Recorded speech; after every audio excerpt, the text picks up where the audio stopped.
Good afternoon, students. Today in chapter 1.3, we will talk about multiplying rational numbers. In order to multiply rational numbers, we have to follow those steps. So if I have same sign, I put a positive number. If I have different sign, I will put a negative number. And then I just say up times up over down times down. That means numerator times the numerator over the denominator times the denominator. And always I have to have s dot f. It means that my answer always should be what? It should always be simplest form. Okay, students, let's say I have 1 over 2 multiplied by 6 over 7. In here, to answer this question, I have multiplication. So I check the signs. Same sign, I put a positive sign. The signs here are the same.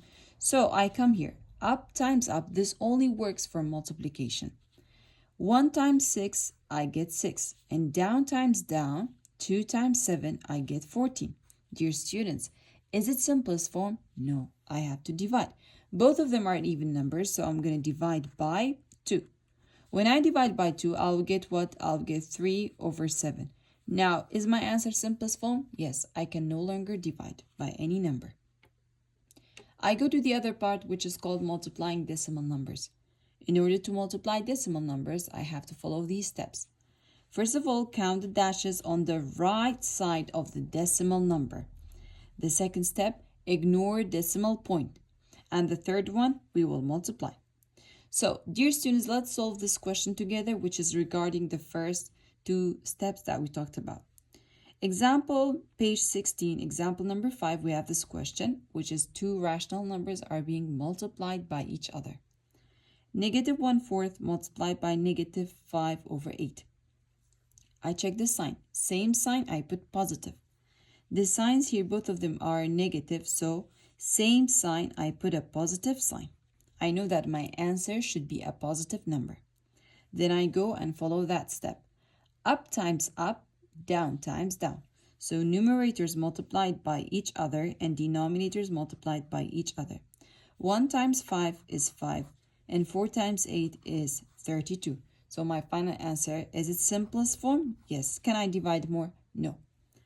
I go to the other question, which is a decimal number.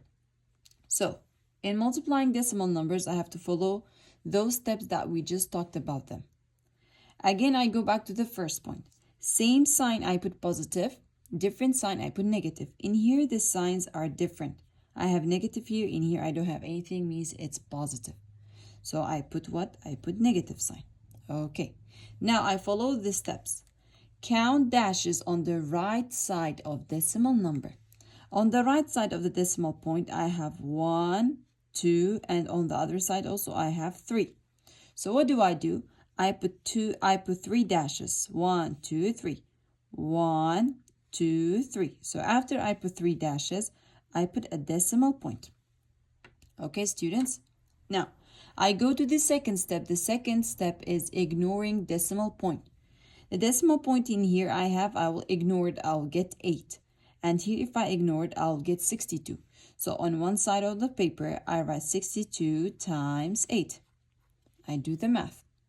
Okay, 8 times 2, I get how much? I get 16. 8 times 6, I get 48. Plus 1, 49.